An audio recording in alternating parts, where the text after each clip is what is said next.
প্রাচীন ইসলামী নগরী বসরার সেই সকালগুলো ছিল অন্যরকম। ফজরের আজান ভোরের নরম কুয়াশা ভেদ করে যখন মাটির ঘরগুলোর গায়ে এসে পড়ত, তখন সরু গলির কোণে কোণে আলো জ্বলে উঠত। খেজুর গাছের পাতায় জমে থাকা শিশির ঝরে পড়ত। দূরে উটের ঘণ্টা শোনা যেত, আর শহরের কাঁচা রাস্তা ধরে ধীরে ধীরে চলতে শুরু করত পরিশ্রমী মানুষদের পা। সেই শহরের এক কোণে খুব ছোট্ট একটা কুঁড়েঘরে থাকত এক মানুষ, আব্দুল হাকিম। পেশায় তিনি ছিলেন একজন পানিবাহক। চামড়ার মশক কাঁধে নিয়ে বাড়ি বাড়ি পানি পৌঁছে দিতেন। মসজিদের অজুখানায়, ধনীদের দালানে, ছোট মাদ্রাসার উঠোনে, যেখানে পানি দরকার সেখানেই ভোর থেকে সন্ধে পর্যন্ত ঘুরে বেড়াতেন তিনি। টাকা ছিল না, কিন্তু হালাল ছিল। ঘর ছোট ছিল, কিন্তু ঈমান ছিল বড়। সংসারে তার একটাই আলো ছিল, তার ছোট্ট মেয়ে সাফিয়া। সাফিয়ার মা অনেক আগেই দুনিয়া থেকে চলে গিয়েছিলেন।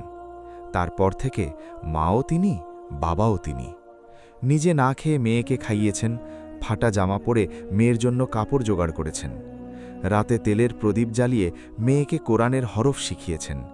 শীতের রাতে যখন বাতাসে কাঁপত ঘরের বাঁশের বেড়া, সাফিয়া কাঁপতে কাঁপতে বাবার পাশে এসে শুয়ে করত।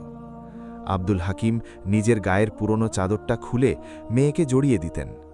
ছোট্ট সাফিয়া তখন মায়াভরা চোখে জিজ্ঞেস করত, আব্বা, তোমার ঠান্ডা লাগবে না? আব্দুল হাকিম হেসে বলতেন, বাবাদের ঠান্ডা লাগে না মা, বাবারা শুধু চায় সন্তানের গা গরম থাক। সাফিয়া বাবার বুকে মুখ লুকিয়ে বলত, আমি বড় হয়ে তোমাকে অনেক সুখ দেব আব্বা, তোমাকে আর কাজ করতে দেব না। আব্দুল হাকিম তখন মেয়ের কপালে চুমু দিয়ে ফিসফিস করে বলতেন, তুই শুধু ভালো মানুষ হ, এটাই আমার সুখ। রাতের শেষে আল্লাহর প্রতি সেজদায় গিয়ে তিনি প্রায়ই বলতেন, হে আল্লাহ, আমার মেয়েকে দিনদার বানান, আদবওয়ালা বানান, আর তাকে আমার চোখের শীতলতা বানান। সূরা আল ফুরকান, আয়াত ৭৪। সময় থেমে থাকে না। ছোট্ট সাফিয়া বড় হতে লাগল। তার কণ্ঠ খুব সুমধুর ছিল। কোরআন পড়লে পাশের ঘরের মানুষও থেমে শুনত। পাড়ার মহিলারা বলত, মাশাল্লাহ, মেয়েটার গলায় কি মায়া। ধীরে ধীরে সাফিয়া শুধু সুন্দরী নয়, শিক্ষিতা আর পর্দাশীল এক মেয়ে হিসেবেও পরিচিত হয়ে উঠল।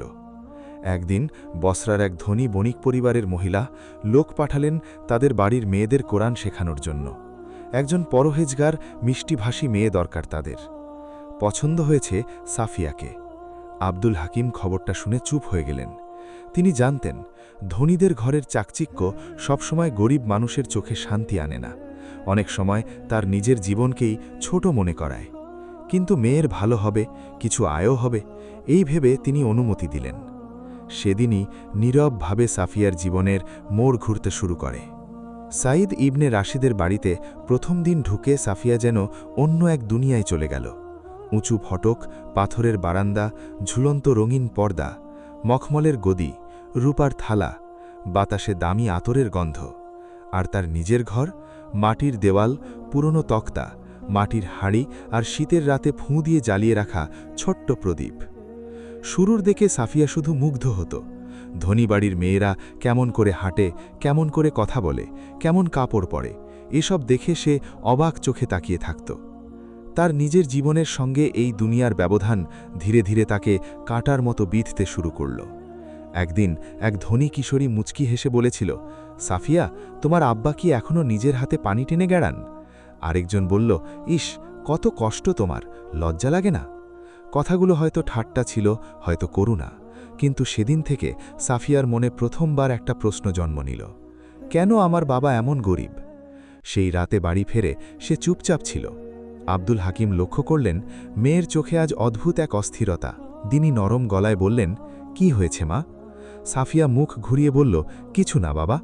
একটু থেমে বললেন, মানুষের পোশাক দেখে নিজের জীবনকে ছোট ভেব না। আল্লাহ আমাদের সবার জীবিকা বন্টন করে দিয়েছেন।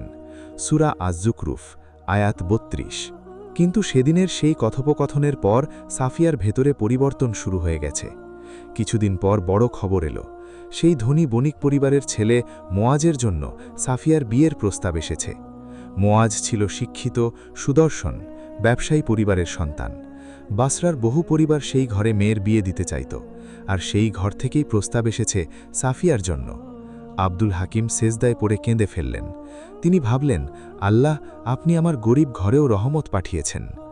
সাফিয়ার বুকও ধকধক করতে লাগল। ধনী ঘরের বউ হওয়ার স্বপ্ন সে নীরবে অনেক দিন ধরে দেখেছিল। আজ তা বাস্তবের দরজায় এসে দাঁড়িয়েছে। দেখতে আসার দিন পাড়ার মহিলারা এসে ঘরদোর গুছিয়ে দিল। ছোট উঠোনে পানি ছিটানো হলো। পুরনো ঘর হলেও সাফিয়ার আদব, তার তিলাওয়াত, তার চরিত্র সবকিছু সেদিন অতিথিদের মন জয় করে নিল। কেউ সেদিন আব্দুল হাকিমকে প্রকাশ্যে অপমান করেনি, বরং অনেকেই বলেছিল গরিব ঘর হতে পারে, কিন্তু মেয়ে খুব নেক। বিয়েটা হয়ে গেল। সাফিয়া চলে গেল ধনী ঘরে। বিয়ের পরের কয়েক বছর সাফিয়ার জীবন যেন স্বপ্নের মতো কেটে গেল। তার গায়ে সিল্কের পোশাক, হাতে অলংকার, ঘরে আতরের গন্ধ, চারপাশে চাকর বাকর, উৎসব, দাওয়াত, মেহমান। সে মাঝে মাঝে বাবার কাছে আসত, কখনো শুকনো খাবার নিয়ে আসত, কখনো কিছু টাকা। বাবা হাসি মুখে নিতেন না, বরং মেয়ের মুখের দিকেই তাকিয়ে থাকতেন। তিনি বলতেন, তুই এসেছিস, এটাই তো আমার কাছে সবচেয়ে বড় নিয়ামত। সাফিয়া তখনও পুরোপুরি বদলায়নি, কিন্তু ধীরে ধীরে বাবার কাছে আসার ভঙ্গি বদলাতে লাগল। আগে যেখানে দৌড়ে এসে বাবার গলা জড়িয়ে ধরত, এখন বসত একটু দূরে। আগে বাবার সঙ্গে গল্প করত, এখন তাড়াহুড়ো করে চলে যেত। আগে বাবার কুঁড়ে ঘরের স্মৃতি খুঁজত, এখন সে শুধু অভাব দেখত।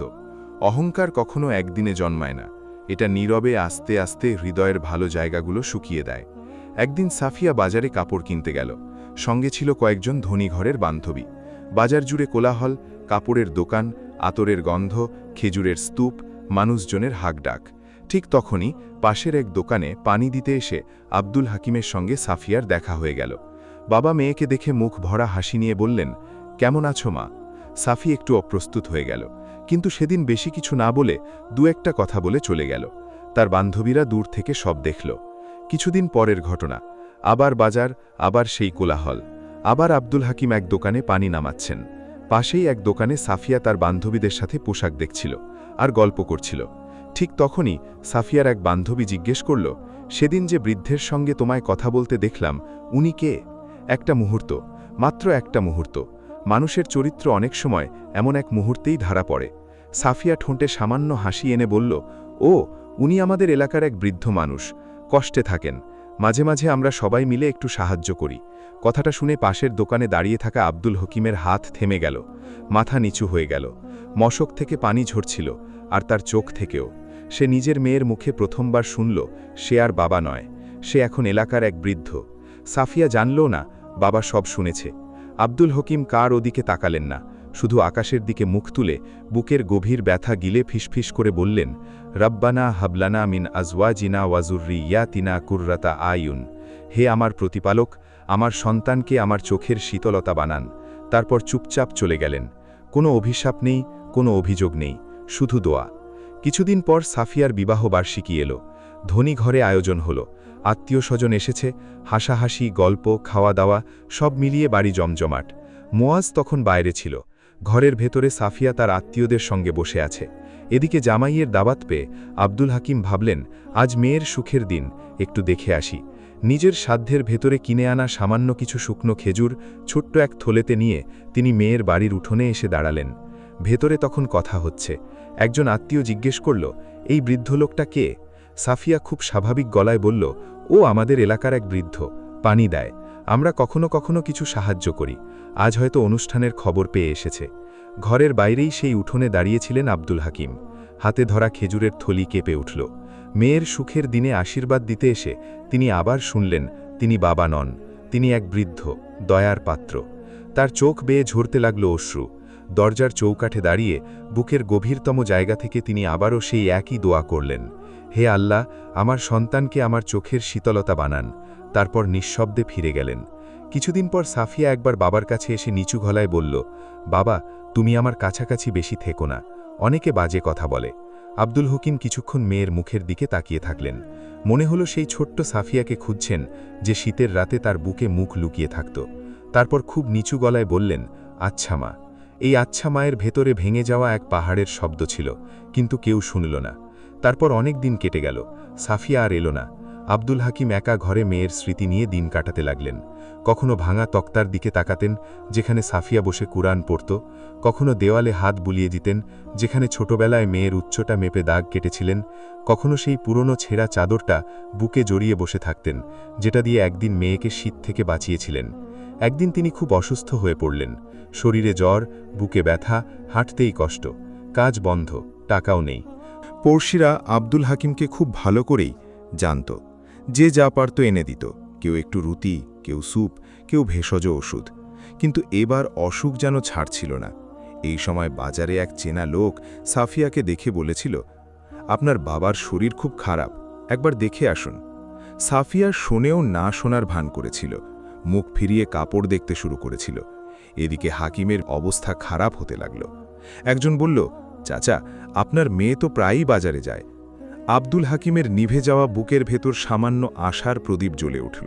তিনি ভাবলেন, মেয়ের কাছে গেলে হয়তো ওষুধ কিনে দেবে, অসুখের কথা শুনলে হয়তো আর বকা দেবে না। পরদিন কষ্ট করে লাঠির ভর দিয়ে দেওয়াল ধরে ধরে তিনি বাজারে গেলেন। মুখ শুকনো, চোখ বসে গেছে, শরীর কাঁপছে।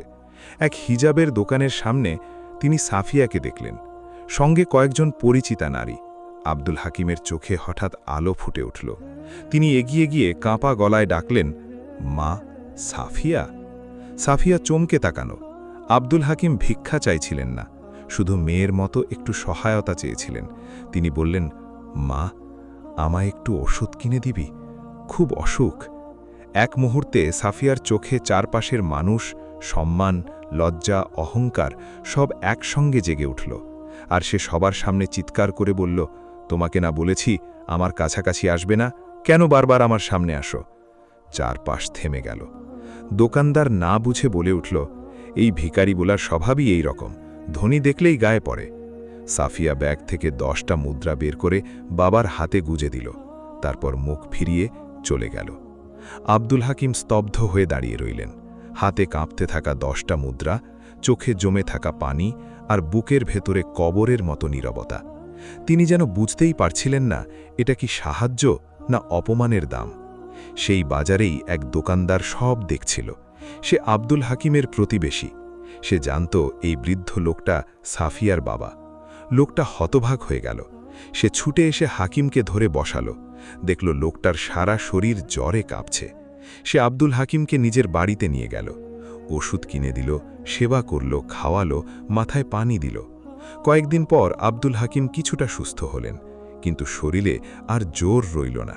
প্রতিবেশীরা বলল, হাকিম চাচা, আপনাকে আর কাজ করতে হবে না, আমরা যা খাই আপনি তাই খাবেন, আল্লাহ আছেন। হাকিম চুপচাপ মাথা নেড়ে দিলেন, কিন্তু তার বুকের জ্বালা কিছুতেই নিভছিল না। মেয়ের সেই চিৎকার, সবার সামনে সেই 10টা মুদ্রা বারবার মনে পড়ছিল। তবুও আশ্চর্য, যখনই কষ্টে বুক ফেটে যাচ্ছিল, তিনি মেয়ের শৈশবের কথা মনে করতেন। ছোট্ট সাফিয়া কিভাবে বলতো, আব্বা, আমি বড় হয়ে তোমাকে সুখ দেব। এই স্মৃতি তাকে আবার নরম করে দিত। বুকের আগুনেও মায়া মরেনি। একদিন আব্দুল হাকিম সিদ্ধান্ত নিলেন, তার ভিটে মাটি বলতে যা ছিল, এই কুড়ে ঘর, সামান্য জমি, সব তিনি মেয়ের নামে লিখে দিলেন। এলাকার শাসকের কাছে গিয়ে দলিল করে এলেন। কাগজপত্র এক বিশ্বস্ত প্রতিবেশীর হাতে রেখে বললেন, সময় হলে ওকে দিয়ে দিও। তারপর এক ভোরে কাউকে কিছু না বলে তিনি নিজের জন্মভূমি ছেড়ে চলে গেলেন। ঘর থেকে বের হওয়ার আগে মাটির দেয়ালে শেষবার হাত রাখলেন।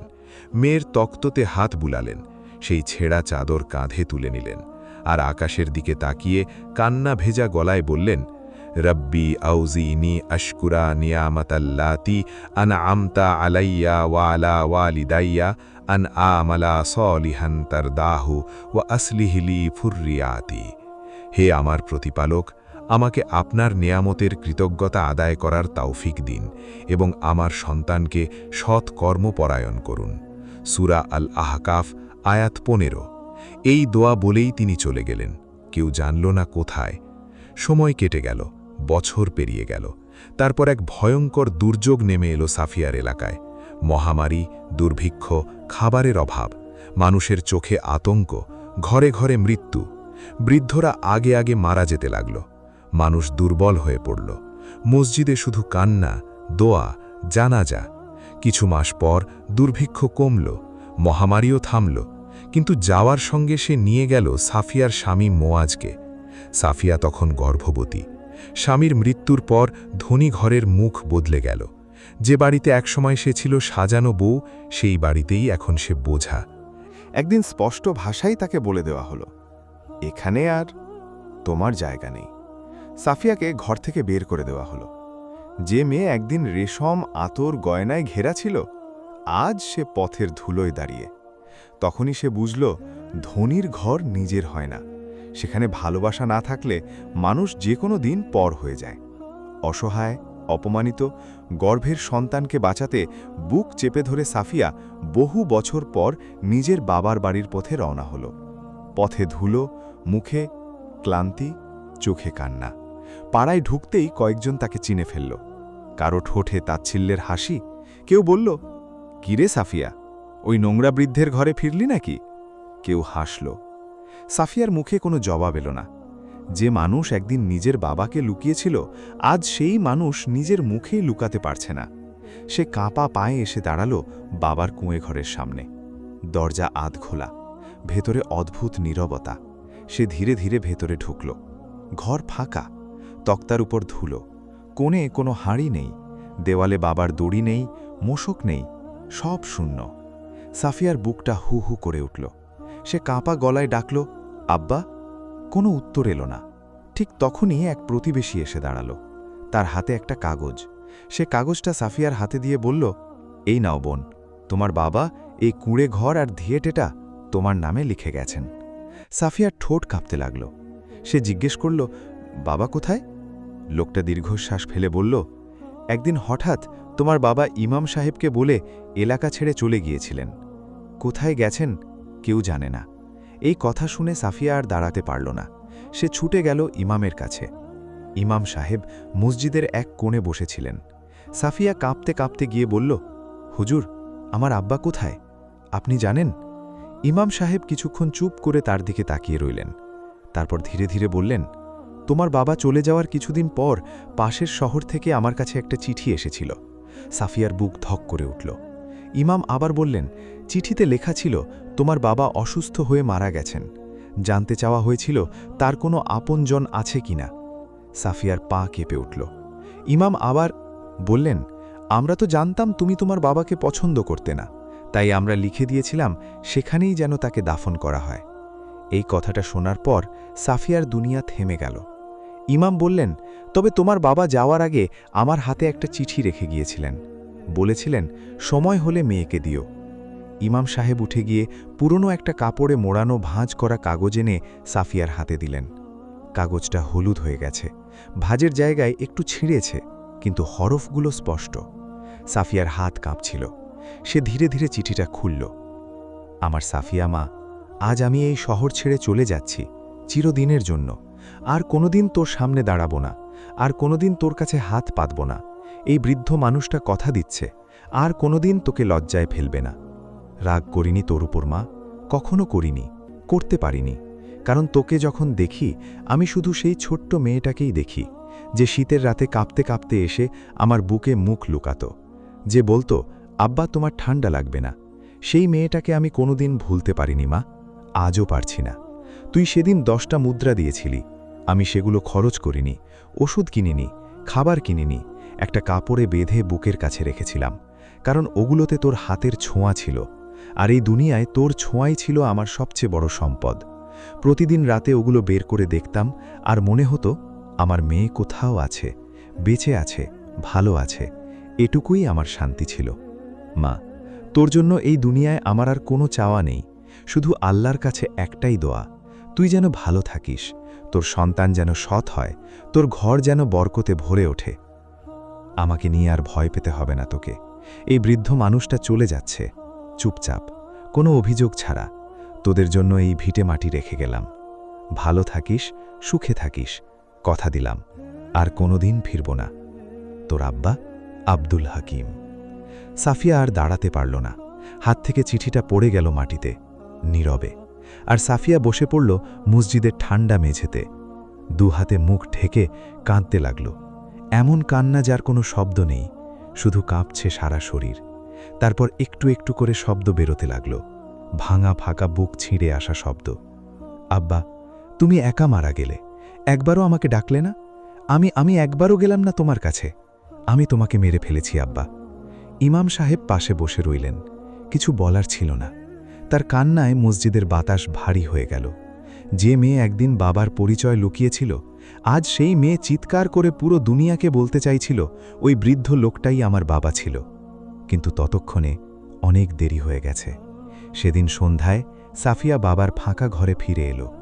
ঘর শূন্য, আলোর বদলে অন্ধকার, শব্দের বদলে নীরবতা। সে ধীরে ধীরে ভেতরে ঢুকল, চোখ বুলালো চারদিকে। ভাঙা তক্তা, মাটির দেওয়াল, কোণে পুরনো মাটির হাঁড়ি, দেওয়ালে একটা দাগ। ছোটবেলায় বাবা যেখানে তার উচ্চতা মেপে কেটেছিলেন।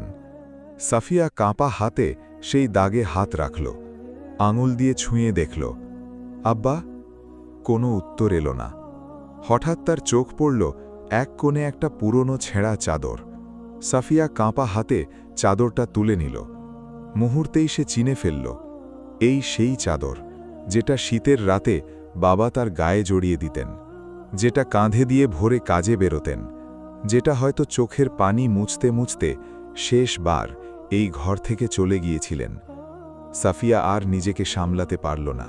সে চাদরটা বুকের সঙ্গে জড়িয়ে মাটিতে লুটিয়ে পড়ল। হাউমাউ করে কাঁদতে কাঁদতে বলল, আব্বা, আমি আপনাকে চিনতে পারিনি। আমি আপনার হালাল ঘামকে লজ্জা ভেবেছি। আমি আপনাকে ভিখারি বানিয়েছি। আমি আপনাকে মানুষের সামনে অস্বীকার করেছি। আর আপনি আমাকে অভিশাপ দেননি। আপনি শুধু দোয়া করেছেন, শুধু দোয়া। সেই রাতটা সাফিয়া কাঁদতে কাঁদতে কাটালো।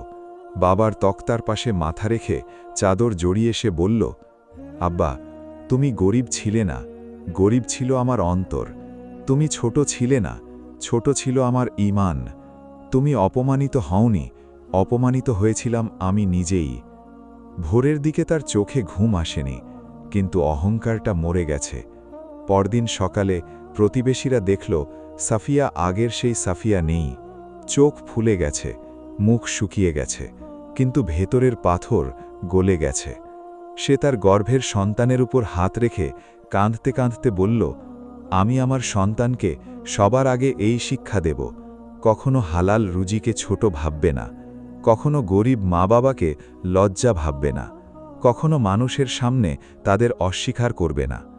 কারণ সে নিজের জীবন দিয়ে শিখেছে, যে সন্তান নিজের গরিব মা বাবাকে অস্বীকার করে সে আসলে নিজের শিকড় কেটে ফেলে, আর শিকড় কাটা গাছ ঝড় এলে দাঁড়িয়ে থাকতে পারে না। প্রিয় ভাই ও বোন, যদি তোমার বাবা মা বেঁচে থাকেন, আজই তাদের কাছে গিয়ে বসো, হাতটা ধরো, বলো, তোমরা আমার লজ্জা নও, তোমরাই আমার সম্মান। সাফিয়ার গল্পটা এখানেই শেষ, কিন্তু আব্দুল হাকিমের মতো লক্ষ বাবা আজও আছেন এই দুনিয়ায়, যারা ফাটা জামা পরে সন্তানের জন্য কাপড় জোগাড় করেন, নিজে না খেয়ে সন্তানের মুখে খাবার তুলে দেন, আর সন্তানের অপমানের জবাবে অভিশাপ নয়, শুধু দোয়া করেন। আপনার জীবনেও কি আছে এমন কোনো মুহূর্ত যেখানে বাবার হালাল ঘামকে আপনি একবারের জন্যও ছোট ভেবেছেন? কোনো মানুষের সামনে মা বাবার পরিচয় দিতে একটু হলেও সংকোচ হয়েছে? তাহলে আজই বলুন, হে আল্লাহ, আমাকে সাফিয়ার মতো ভুল করা থেকে বাঁচান, আর আব্দুল হাকিমের মতো মা বাবার মর্যাদা বুঝে নেওয়ার তৌফিক দিন। সাফিয়া বুঝেছিল, কিন্তু অনেক দেরিতে। আপনি যেন সময় থাকতেই বুঝতে পারেন। এমন আরও হৃদয় ছোঁয়া ইসলামী গল্প পেতে এখনই চ্যানেলটি সাবস্ক্রাইব করুন, বেল আইকনটা অন করে রাখুন, যাতে পরের গল্পটা মিস না হয়। আর এই গল্পটা শেয়ার করুন সেই মানুষটার কাছে যে হয়তো এই মুহূর্তে নিজের বাবা মাকে দূরে সরিয়ে রেখেছে, যে হয়তো জানেই না সে আসলে নিজের শিকড় কেটে ফেলছে। আপনার একটা শেয়ার হয়তো তার জন্যে সেই আয়না হয়ে উঠবে, যেখানে সে নিজের চেহারাটা একবার দেখতে পাবে। দয়া করে কমেন্টে অবশ্যই লিখবেন আপনি কোন দেশ থেকে দেখছেন, আর এই গল্প আপনার মনে কী অনুভূতি জাগিয়েছে। আপনাদের কমেন্টই আমাদের সবচেয়ে বড় অনুপ্রেরণা। আল্লাহ আমাদের সবাইকে মা বাবার প্রতি কর্তব্যশীল বানান, হালাল রুজিকে সম্মান করার তৌফিক দিন, আর অহংকারের আগুন থেকে আমাদের হৃদয় রক্ষা করুন। আমিন। জাযাকাল্লাহু খাইরান। আল্লাহ হাফিজ।